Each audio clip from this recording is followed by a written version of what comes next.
சாய வேண்டும். கம்பன் வரிகள் நீ சொல்ல வேண்டும். உன்னை கட்டிக்கொண்டு தூங்க வேண்டும்.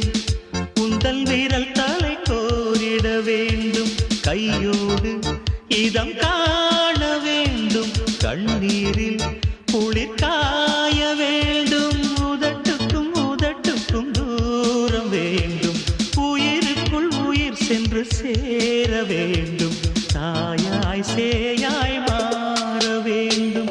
புத்தம் புது மலரே என் ஆசை சொல்லவா. பொத்தி வைத்து மறைத்தே என் ஆசை சொல்லவா. இதய